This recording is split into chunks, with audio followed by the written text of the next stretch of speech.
Bueno, para repetir los saludos de bienvenida a este evento que iniciamos en la mañana de hoy. Quiero tal vez alejarme un poco del título de la conferencia porque hay circunstancias especiales que aparece allí también con el título de la investigación y la biomedicina. Y más bien me permito, con su venia, leer la oración maestro de la cirugía colombiana de la Asociación Colombiana de Cirugía en su 41º Congreso de Avances en Cirugía, en la cual se me hizo una distinción la semana pasada. Podría pronunciar estas palabras, decía, resaltando algunos episodios, hazañas y anécdotas acerca de la cirugía en Colombia, que todos ustedes conocen, hazañas que además realizan cotidianamente. Tales como que la primera cirugía fue realizada, según Germán Arciniegas, nuestro gran escritor, por las mujeres indígenas en la sabana de Bogotá, al extraer con alfileres de oro las niguas a los conquistadores, y entre cosquilleos y risitas se fue dando el mestizaje de lo que hoy es Colombia. O recordar el Campito de San José, donde se realizaron las primeras cirugías en quirófanos, instalaciones traídas por las hermanas de la presentación de Tours a final del siglo XIX, historia ligada posteriormente al nacimiento de 3 centros universitarios. La Sociedad de Cirugía de Bogotá creó allí la Fundación Universitaria de las Ciencias de la Salud, FUS.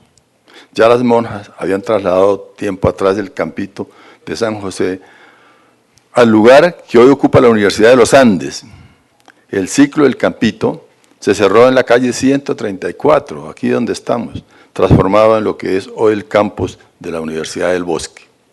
Es bueno recordar que en agosto de 1983, en esta sede fue fundada la Sociedad Colombiana de Historia de la Medicina. En homenaje a la memoria histórica de este hecho, uno de los edificios de la Universidad del Bosque conserva el nombre del Campito. Recordar también que en la segunda mitad del siglo XX, las primeras cirugías de trasplante renal y el uso de la primera máquina de circulación extracorpórea para cirugía de corazón fue importada de Dinamarca y se instaló en el Hospital San Juan de Dios de la Universidad Nacional Crisol de la Medicina Colombiana. En este mismo hospital, en 1970, se creó la primera unidad de cuidados intensivos del país, unidad en la que emergieron diversos dilemas y problemas alrededor del uso de las avanzadas tecnologías, lo que fue génesis de la bioética en Colombia, que viví plenamente.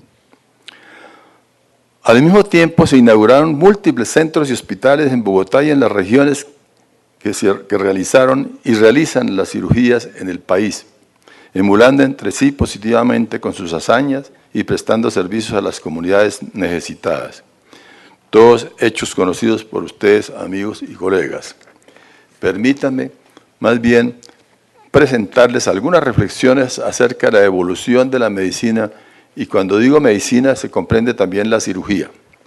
Me refiero al cambio paradigmático que sufrió la medicina al declararse como ciencia natural a partir de 1865 con el Tratado de Medicina Experimental de Claude Bernard en París.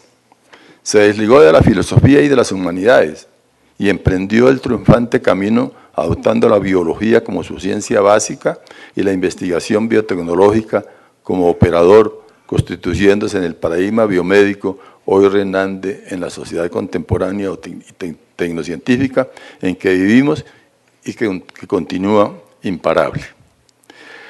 Las maravillosas biotecnologías permiten la modificación del comienzo, el transcurso y el final de la vida de los seres humanos, las cirugías de trasplante de órganos, la diálisis renal, el uso de ventiladores artificiales, las unidades de cuidado intensivo, la fecundación in vitro, la píldora anticonceptiva que separó la sexualidad de la reproducción y liberó a la mujer de la obligatoriedad del embarazo.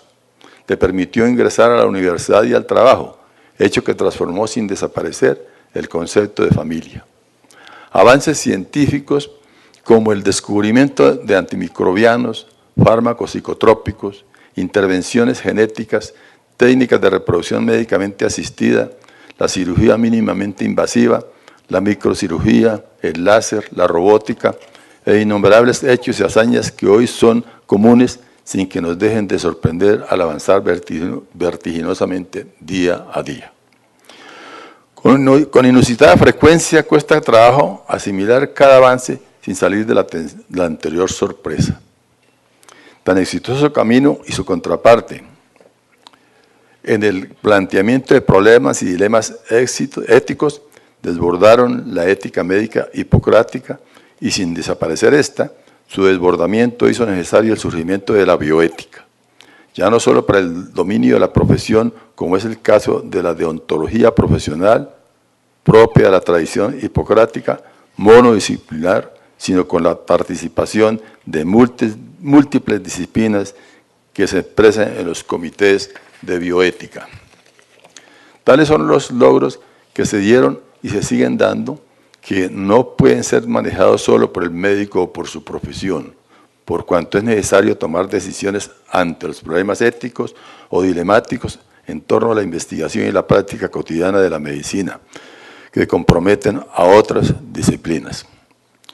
Las innovaciones introducen debates acerca del estatuto del embrión, la contracepción, el aborto, la eutanasia, la definición de la muerte, la dignidad y la calidad de la vida humana en particular y de todos los vivientes en general, la experimentación en vivientes humanos y no humanos. Los conocimientos acerca de la evolución humana develan que somos parte de la trama de la vida.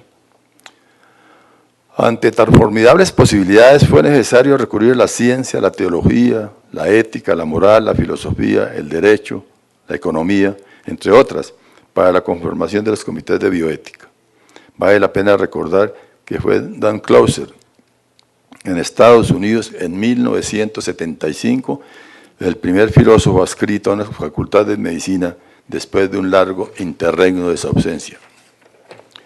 Casi simultáneamente, como hecho notorio, en la Escuela Colombiana de Medicina, hoy Universidad del Bosque, desde su comienzo, en 1979, se vincularon como profesores del Seminario de Filosofía e Historia de las Ciencias y de la Medicina, filósofos, antropólogos y sociólogos, quienes tenían la tarea de complementar la formación en el paradigma biomédico.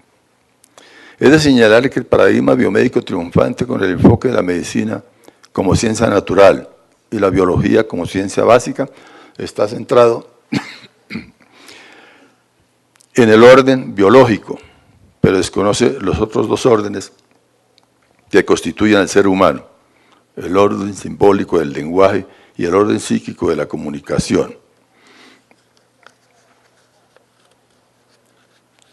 Estos órdenes todos se afectan tanto en la salud como en la enfermedad. Si se hace abstracción de uno de esos órdenes, el ser humano deja de serlo, por tanto la práctica médica se deshumaniza. Como consecuencia, se juzga hoy por la sociedad a la medicina como una profesión deshumanizada.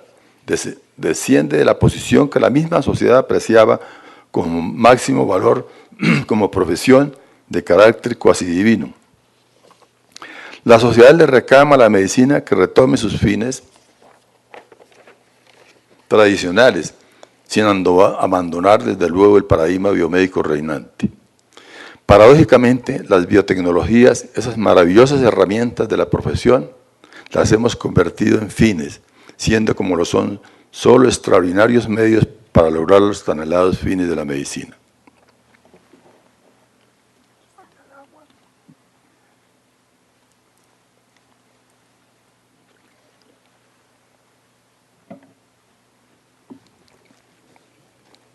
Para el filósofo norteamericano Tolman, la medicina, con sus aportes biotecnológicos, salvó la vida de la ética requerida en estas nuevas circunstancias. De otra parte, según Jan Solberg, la bioética salva el honor de la medicina.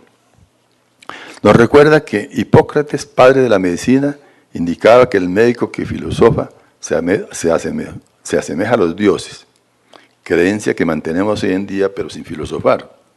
Tanto que se interpreta de parte de la sociedad que el MD significa medio Dios.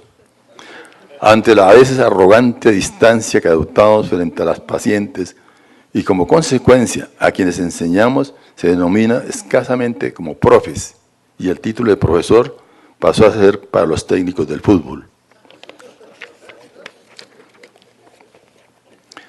Recuerdo las palabras sabias del gran maestro de la medicina colombiana, Alfonso Uribe Uribe.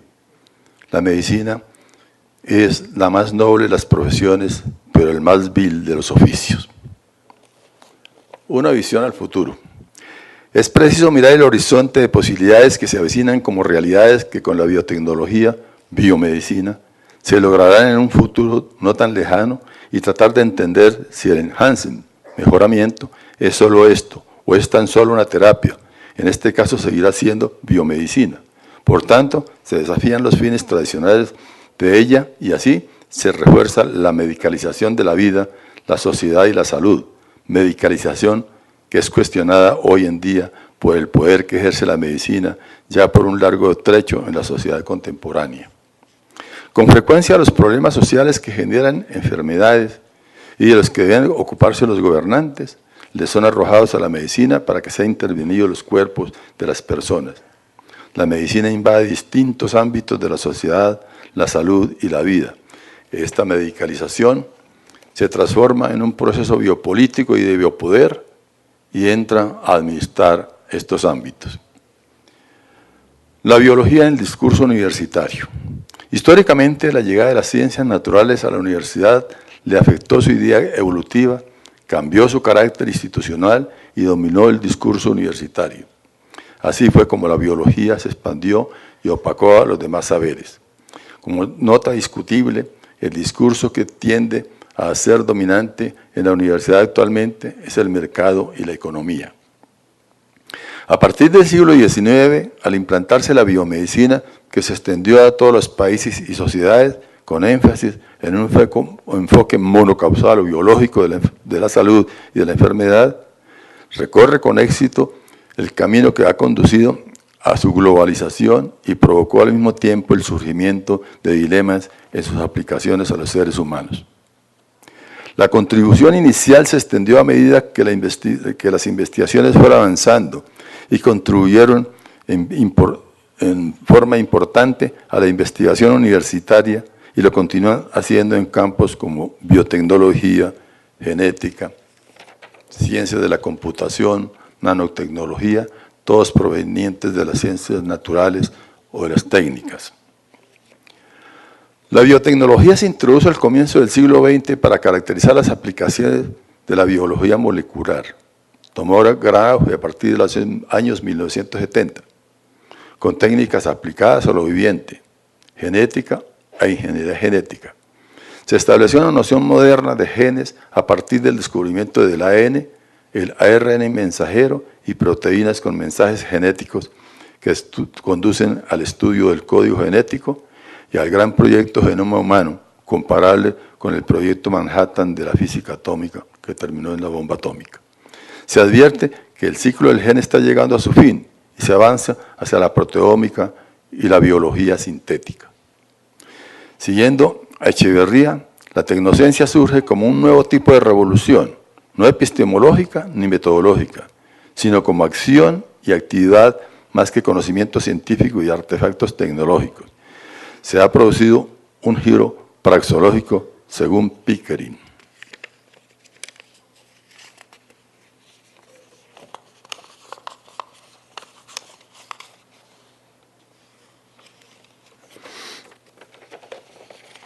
Aunque no todos es tecnociencia, pues la técnica artesanal, la ciencia y la tecnología siguen existiendo. La tecnociencia se diferencia de la ciencia por la mediación tecnológica inherente a las acciones tecnocientíficas. La ciencia moderna de Bacon se apoyó en las matemáticas y la experimentación. La tecnociencia en el presente requiere, además de la informática y la simulación, según Echeverría, y de esta revolución no se escapa la medicina. Como consecuencia de ello, estamos viviendo en una sociedad tecnocientífica. Según Gilbert Autun, el prefijo bio denota una profunda mutación de la medicina y va ligada a la ética por medio de la bioética. Dado los dilemas que suscita su actividad, cambia la perspectiva filosófica original y tradicional de la medicina naturalista, esencialista y religiosa, muy poco intervencionista, por una perspectiva experimental que se plasma en la biomedicina, el ser humano como ser vivo entre los seres vivos, extendida a todos los sectores de la vida social y privada. Prevalece en ella el paradigma biomédico en un contexto de predominio del mercado, el dinero y las técnicas como operadoras actuales. La cultura consumista y la comercialización predominante hoy, de una parte, han llevado a considerar el cuerpo humano como uno de sus objetivos, pero además como vehículo de consumo. De otra parte, se ha considerado el cuerpo como un ítem estadístico, según Foucault, y el cuerpo mismo se convierte en una tecnología que hace borroso el límite con las máquinas y los animales, según Mises. De esta manera se impulsa la ingeniería genética y se desafían los fines tradicionales de la medicina. Abundan los ejemplos: cyborg, fibor, medicina predictiva, medicina individualizada, medicina deportiva, medicina del deseo, medicina de complacencia o de convivencia. La expresión medicina de convivencia, según Parisot, designa la utilización de técnicas biomédicas esencialmente estéticas con fines diferentes a los terapéuticos. Ese término contiene un doble sentido, que sea en relación con la apariencia corporal determinada por lo imaginario social y cultural, o como expresión de una escogencia individual subjetiva, en últimas, una cuestión de gusto personal.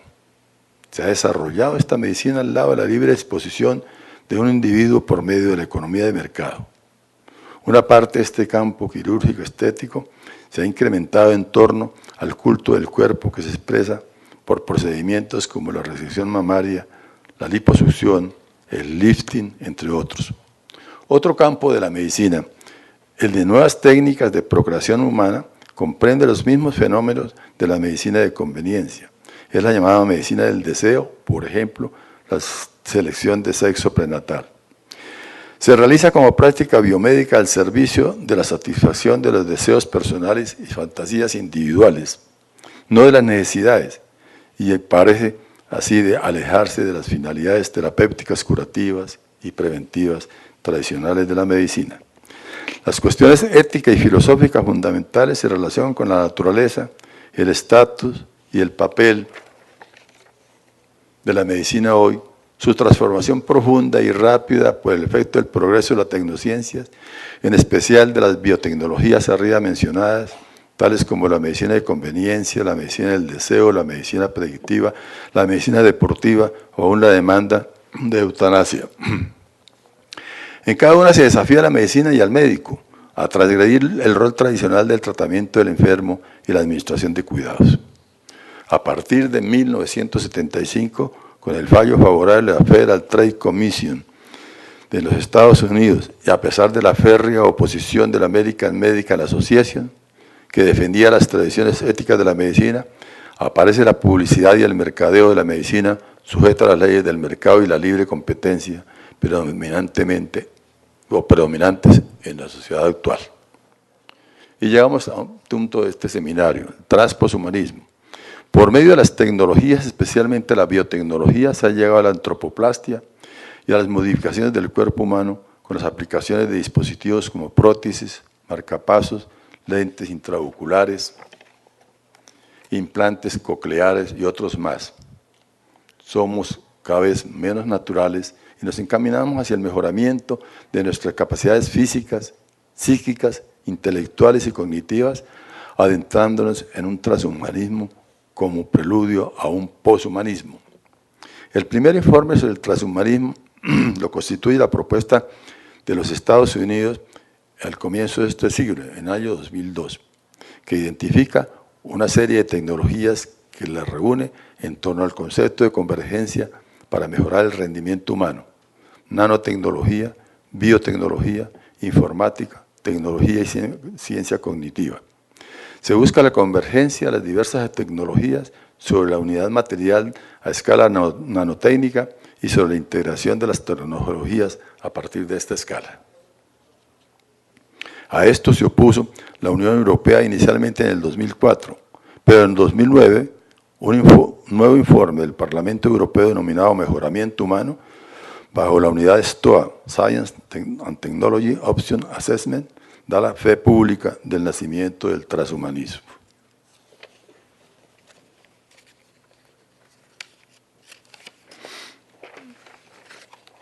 Este informe amplía la noción de tecnologías convergentes, CTNBIC, y agrega las ciencias humanas y la filosofía.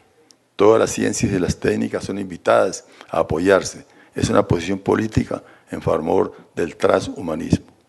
Esta propuesta borra en parte la oposición entre terapia y mejoramiento.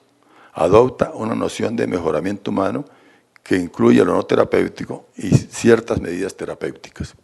El mejoramiento es un derecho y un deber moral, según Harris, puesto que busca mejorar las capacidades de los seres humanos, con lo cual concuerda a autores como Bostrom, Sabulesco y otros, y de otro lado se oponen, entre otros, Habermas, Kass y Fukuyama.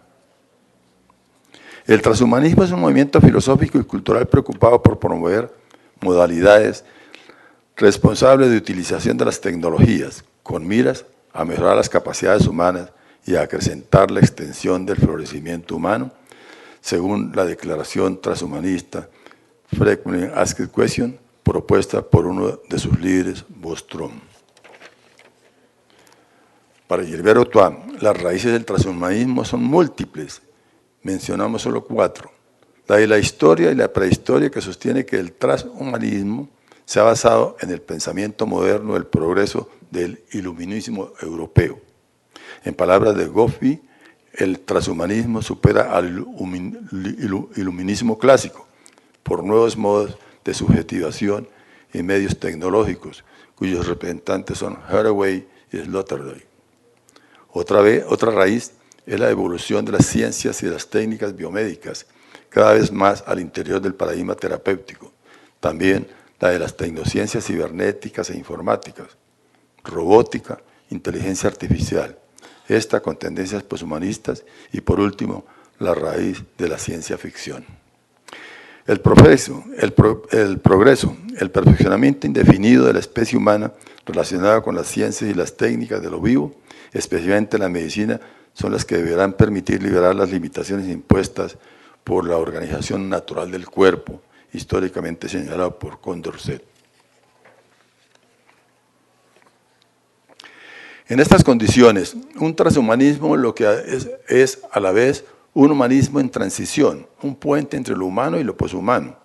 También es un ser humano que busca trascender su humanidad, que representa la obra inmemorial de la evolución biológica, y se preocupa por realizar nuevas posibilidades. La naturaleza humana aparece como una obra inacabada. Esquematizando, se distingue, según Kurzweil, 2 maneras de expresar este programa, la vía informática robótica y la vía biológica. La especie humana siempre ha sido una especie técnica, y esto le ha permitido superar las crisis vitales que amenazan o amenazaron su existencia, y por medio de la tecnología llegará a un destino poshumano. Las posibilidades de las tecnociencias, desde la ingeniería genética a la inteligencia artificial, pueden transformar la condición humana. El transhumanismo nos llevaría al poshumanismo. Tiene la ambición de interrogar las tecnologías con pretensión de mejorar y prolongar la vida de los individuos y de la especie humana, según Besnier. Podría transformarse en una nueva especie y ser el fin del Homo sapiens que somos. Entonces la evolución queda en nuestras manos. La administración de la vida y su control político. Algunos poshumanistas imaginan que en un futuro no muy lejano, la mente con sus funciones cognitivas abandonará el cuerpo biológico como soporte, o producirse otra especie de homo por el mejoramiento de lo biológico. Se llegará entonces al control político total de la vida y su administración. La biopolítica en el siglo XXI, según Rawls, se enfoca en la administración de la vida, de la sociedad y de la salud, en 5 grandes dimensiones: molecularización, optimización, subjetivación, conocimiento especializado y bioeconomía. La biopolítica molecular trata de administración del cuerpo visible a nivel molecular. Es la visualización del cuerpo a nivel de masas de materia, órganos, miembros, tejidos, flujos de sangre, hormonas. Entre tanto, las tecnologías de optimización tratan, entre otras cosas, de mejorar la memoria, como la llamada jocosamente Viagra para el cerebro. Estas tecnologías reúnen una serie de investigaciones, algunas de ellas son programa genoma humano, biología sintética, proteómica emergente, biopolítica molecular y otras con la finalidad de redefinir la vida desde dentro, como la neuropolítica y la neuroética y los modelos informáticos. En relación con la salud como valor ético contemporáneo, se busca por medio de la subjetivación y etopolítica maximizar las fuerzas y potencialidades vitales del cuerpo. Busca además autogestionar la salud mediante la ciudadanía genética y la ciudadanía biológica. Surgen especialistas de la vida en sí, por medio de su conocimiento especializado. La biopolítica actual se sustenta en el trabajo meticuloso de laboratorio, que es patrocinado por el marketing de las empresas farmacéuticas. La bioética, por su parte, se sustenta en los comités de investigación y comisiones de bioética. Aparece la bioeconomía como capitalización de la vitalidad. La inversión comercial determina tanto la dirección, la organización, como el ámbito de los problemas y los efectos de los avances de la biomedicina y de la biología básica que sustenta a la medicina actual. La biopolítica se transforma entonces en bioeconomía, como un ámbito gobernable y gobernado, esta vez por el mercado. Finalmente, la investigación biomédica conduce a una transformación tal del viviente humano que lo lleva por los senderos de superación de lo que ha sido y es hasta ahora. Resultan así varias posibilidades que se evidencian y vislumbran hoy y avivan el debate acerca del futuro humano. Podemos plantearnos la pregunta, ¿hacia una nueva especie humana? En los últimos 2.2 millones de años, varias especies humanas han aparecido y desaparecido, según Speyer. Aproximadamente cada 200.000 años aparece en su orden el Homo rudolfensis, el Homo habilis, el Homo erectus, el Homo ergaster, el Homo antecessor, el Homo heidelbergensis,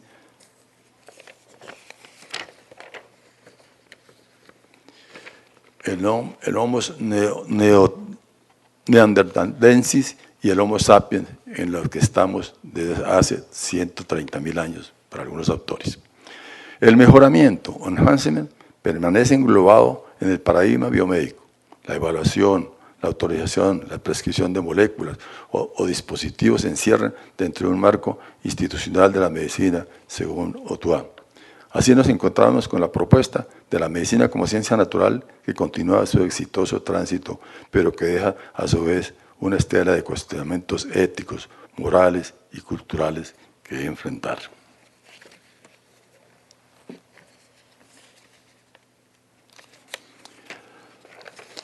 En esta breve síntesis, reconocemos el carácter central de la bioética en la evolución de la vida, conscientemente de cara al futuro, con la mejora de la condición humana en el transposhumanismo que se avisora en el horizonte. Muchas gracias por su atención. Gracias al doctor Escobar por su magnífico recorrido de la historia de la medicina, centrada en la historia de la cirugía y que nos lleva por diferentes dilemas de la tecnociencia hasta llegar al tema que nos reúne hoy, que es el transhumanismo y el poshumanismo. No hay preguntas para el doctor Escobar. ¿Tienen alguien alguna pregunta? Doctor, ¿usted cree que en el futuro las máquinas puedan reemplazar completamente digamos, al médico humano en su labor? Bueno, eso son partes de las fantasías y de las posibilidades que puedan suceder, pero en realidad lo que se ve es una transformación misma del cuerpo o del ser humano y posiblemente a través de esas máquinas llegar a eso que hemos hablado, del poshumanismo. Pero no quiere decir que sea fatalmente eso que se está presentando como que se reemplace al ser humano. Podría desaparecer la especie, se oyó en la conferencia anterior, pero puede que se transforme y siga su evolución a través mismo de las máquinas y micromáquinas que se están dando. Gracias, profesor Escobar, y un saludo a todos. Pues la inquietud que si nos puedes ayudar a mirar cómo analizar el presente de los profesionales de la salud, digamos desde el enfoque transhumanista o poshumanista, digamos, cómo podrías ayudarnos a mirar ese presente de los profesionales de la salud en cuanto envueltos en el marketing, en el capitalismo financiero, digamos, cuando el profesional de la salud pierde su identidad como, digamos, al servicio del ser humano. Sí, me comprende más o menos la parte de que el profesional se perdió su sentido, ¿no? El sentido dentro del ejercicio del sector de la salud, dentro de ese marketing y esa capitalización de la salud. Bueno, eso es una discusión que tal vez surgió ahí muy brevemente en lo que presenté. Creo que, en primer lugar, tiene un enfoque diferente de lo que es el ser humano, y están únicamente en la condición biológica, medible, matematizable, y solamente eso. Y eso se puede medir y se puede comprar.